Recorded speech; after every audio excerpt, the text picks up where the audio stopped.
If Beale Street Could Talk by James Baldwin. We're starting on page 56. You could have come to our house. Well, I didn't want to wake up none of you neither. He put his cigarettes back into his pocket, but I got me a pad down here now. I'll show it to you later. You want to see it? He looked at me. You getting cold and tired. I'll get you something to eat, okay? Okay, you got money? Yeah, I hustled me up a little change, baby. Come on. We did a lot of walking that night because now Fanny took me way west, along Greenwich, past the women's house of detention to the little Spanish restaurant, where Fanny knew all the waiters and they all knew him. And these people were different from the people in the street. Their smiles were different, and I felt at home. It was Saturday, but it was early, and they put us at a small table in the back, not as though they didn't want people to see us, but as though they were glad we'd come and wanted us to stay as long as possible. I hadn't had much experience in restaurants, but Fanny had. He spoke a little Spanish, too, and I could see that the waiters were teasing him about me. And then I remembered, as I was being introduced to our waiter, Pedrocito, which meant that he was the youngest, that we had been called on the block, Romeo and Juliet. People had always teased us, but not like this.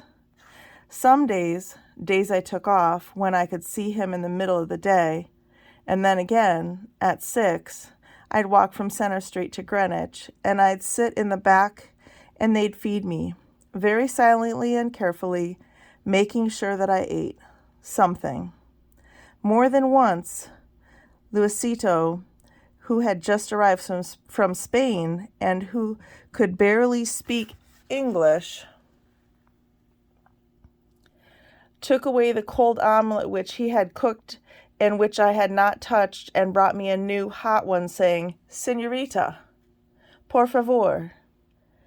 He and the muchacho need your strength. He will not forgive us if we let you starve. We are his friends. He trusts us. You must trust us too. He would pour me a little red wine. Wine is good.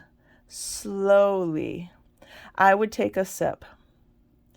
He would smile, but he would not move until I began to eat. Then, "It will be a boy," he said, and grinned and moved away. They got me through many and many a terrible day. They were the very nicest people I had met in all New York. They cared. When the going got tough, when I was heavy, with Joseph and Frank and Sharon working and Ernestine in battle, they would arrange to have errands in the neighborhood of the tombs, and, as though it were the most natural thing in the world, which it was for them, drive me to their restaurant, and then they would drive me back down for the 6 o'clock visit. I will never forget them. Never. They knew. But on this particular Saturday night, we did not know. Fanny did not know, and we were happy, all of us.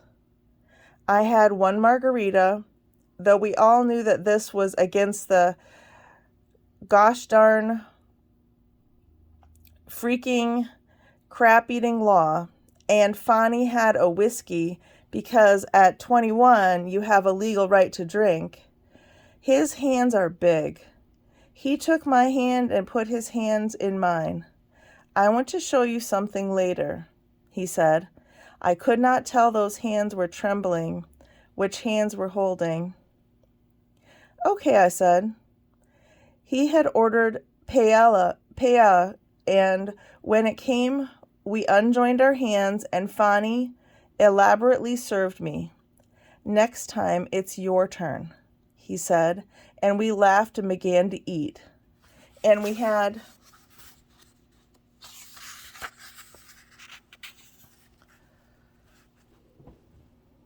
wine, and there were candles, and other people came looking at us strangely. But we know the cats who own the joint, Fonny said, and we laughed again, and we were safe.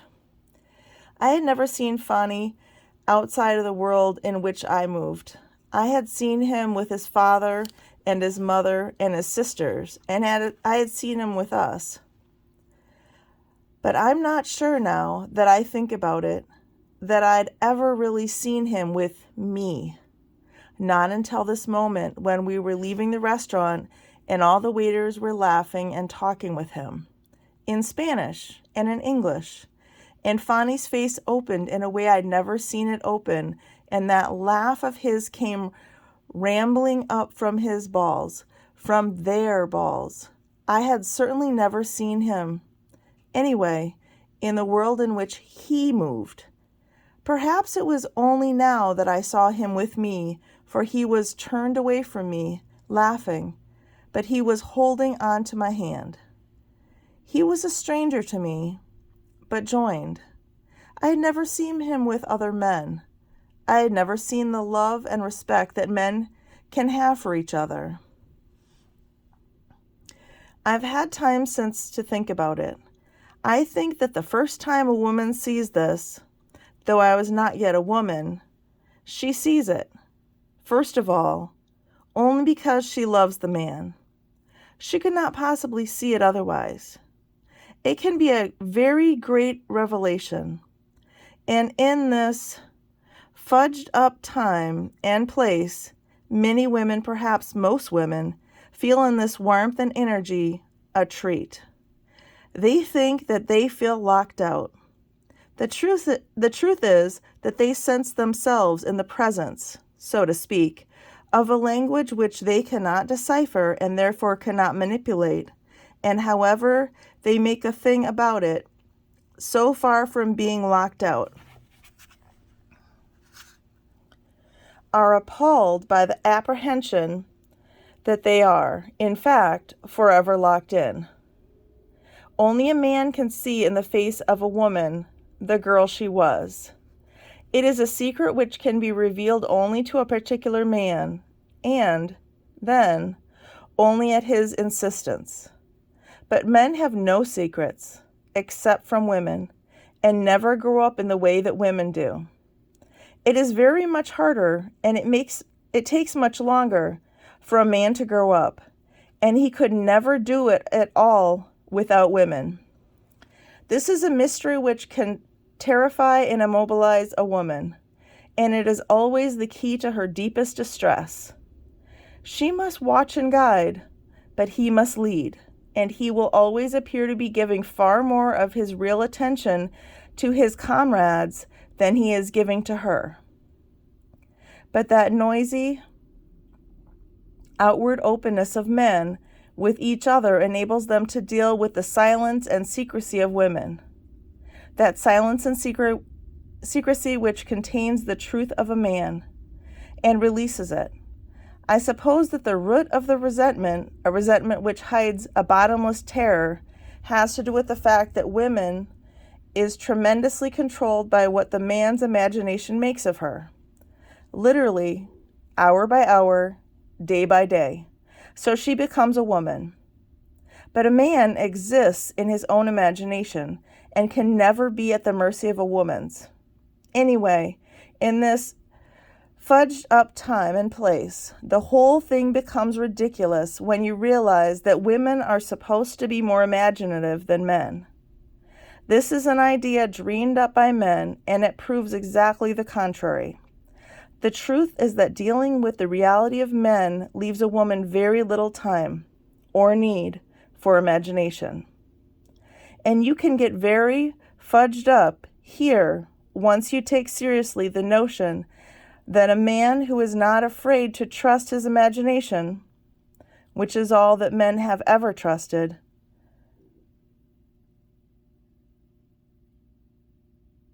is effeminate. It says a lot.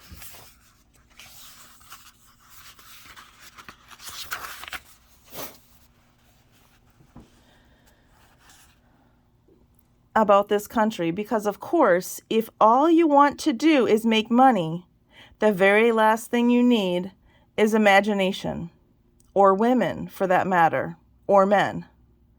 A very good night, señorita, cried the patriarch of the house, and Fanny and I were in the streets again, walking.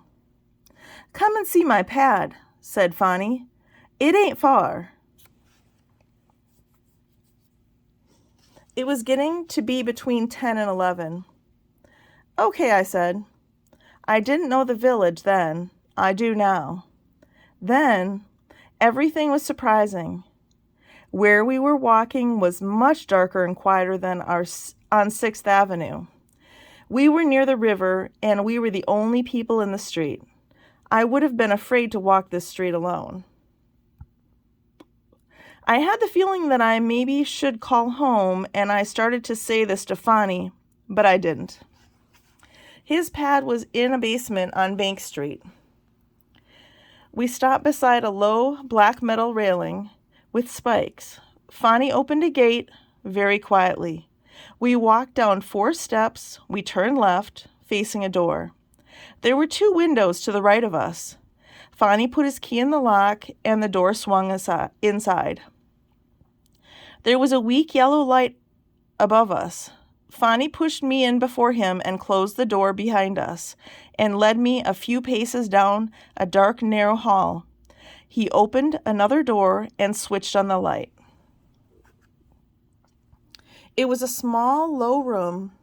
Those were the windows facing the gate. It had a fireplace. Just off the room was a tiny kitchenette and a bathroom. There was a shower. There wasn't any bathtub. In the room, there was a wooden stool and a couple of hassocks and a large wooden table and a small one. On the small table, there were a couple of empty beer cans, and on the large table, tools. The room smelled of wood, and there was a raw wood all over the room. In the far corner, there was a mattress on the floor, covered with a Mexican shawl. There were Fanny's pencil sketches pinned on the wall, and a photograph of Frank. We were to spend a long time in this room, our lives. When the doorbell rang, it was Ernestine, who went to the door, and Mrs. Hunt, who entered first. She was dressed in something which looked very stylish until you looked at it. It was brown. It was shiny. It made one think of satin, and it was somehow white lace fringes at the knees, I think, and the elbows, and, I think, at the waist. And she was wearing a kind of scoop hat, an upside-down coal scuttle, which hardened her hard brow. She was wearing heels. She was gaining weight. She was fighting it, not successfully. She was frightened. In spite of the power of the Holy Ghost, she entered smiling, not quite knowing what or at whom being juggled, so to speak, between the scrutiny of the Holy Ghost and her unsteady recollection of her mirror. And something in the way that she walked in and held out her hand, something in that smile of hers, which begged for mercy at the same time that it could not give it, made her quite wonderful for me. She was a woman I had never seen before. Fanny had been in her belly. She had carried him. Behind her were the sisters, who were quite another matter. Ernestine, very hearty and upbeat at the door. Only way to get to see you people is to call an emergency summit meeting. Now, don't you know that ain't right? Come on in this house. She shuttled Mrs. Hunt past her into Sean's orbit, and Sharon, full of grace, delivered her, not quite to Joseph, who had his arm around me. Something in the way my father held me and something in his smile frightened Mrs. Hunt, but I began to see that she had always been frightened.